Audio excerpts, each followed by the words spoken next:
Hello everybody, my name is Christian and welcome back to Christian's Weather and Forecasting. Quick announcement, the new logo that I announced yesterday has been put up. Once again, thank you to Neon Red 311. His channel will be put in the comments, so the pinned comments, so make sure to check him out and show him some support for that. It's very nice. So let's go ahead and get into today's video. Today's video, we're going to be looking at two 10% risks, possibly even upgraded with the wind and possibly tornado. So let's go ahead and get right into that. And so here we are on the NWS Outlook, and right now we have an enhanced risk through southern Arkansas, northeastern Texas, and northwestern Louisiana. This tornado threat is a significant 10% with that hatched risk, with the possibility of there being an EF2 to an EF5 within 25 miles of a point.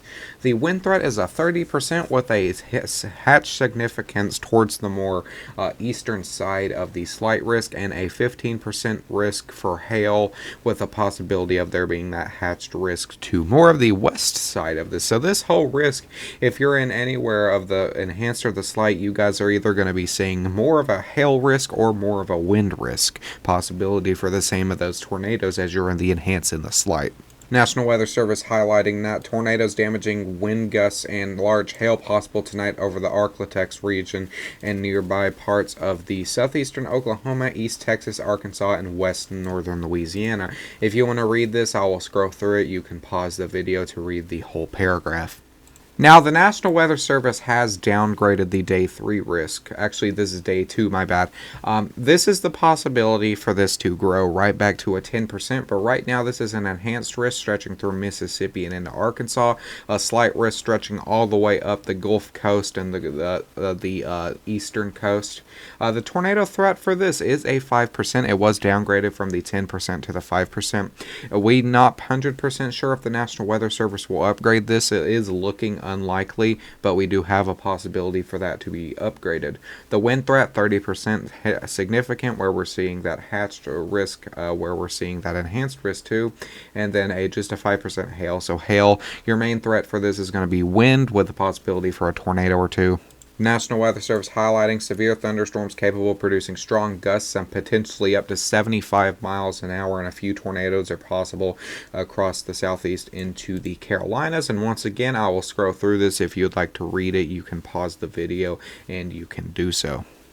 And so here we are on Radar Omega, and let's kind of show you what the outlook is going to be. Between 9 p.m., some storms will start up towards the slight risk area of Arkansas, but as we move into the night between maybe 12 and 1, a little squall line area of storms will form right here towards Arkansas, and this area right here where the Arklatex is where we're going to see that enhanced risk and the main possibility for tornadoes. This tornado threat is overnight, so if you are in this area, make sure you guys, anywhere overnight, you guys just need to be monitoring these storms. A secondary squall line will fall back here, and once again will impact the same area and will bring that probability further to be those tornadoes between 5 and 6 in the morning before we switch over to Day 2, where that major 5% risk is going to be over the southern states. By the time 8 a.m. comes, that squall line will be moving out of the Texas Arklatex area, my bad. And by 9 and 10 a.m., that storm will be moving through the Mississippi region. Between 11 to noon, your storms will be moving through the Kentucky area and the Tennessee area, where we're seeing that marginal risk of severe weather. And these storms, if we do zoom in a little bit, these storms look like they're going to break up a little bit, maybe be more of a concerning flood threat and wind threat as it moves off to the north, to the northeast. By the time 12 a.m. rolls around, all these storms will be up here towards the north, which will bring a possibility for there to be another snow threat, and the risk all in itself will be over for the most part. And here's the total precipitation map for this whole storm.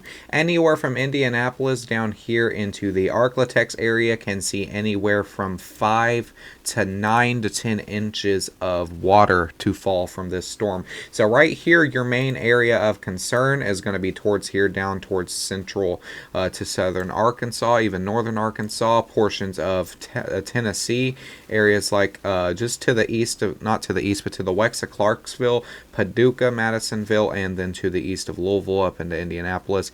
Other areas that we can see some more significant snowfall will be this area right here towards the Carolinas and the Virginia, where you have a possibility to see even 4 to 5 inches of rainfall. Everywhere else is looking like it's going to be anywhere between the 1 and the 3 inches of rain region. These storms should be moving relatively fast, so flooding concerns can be possible for some of these more areas. These smaller areas, somewhat unlikely, but is still possible, so keep an eye out. The max updraft area, if you guys are interested in that, is going to be anywhere from Jonesboro down here to Texarkana, which is going to bring that to the reason that 10% risk is in effect. It was going to bring the possibility for this area specifically to see some tornadoes, possibly even stronger. So if you're in this area specifically where the model is predicting it, make sure you're keeping an eye out. As well as this, as we move over to the East Coast, your main area is going to be this area right here. If you're highlighted in the circle, this is where the model is most likely predicting there to be that updraft with possibility for there to be those rotating supercells.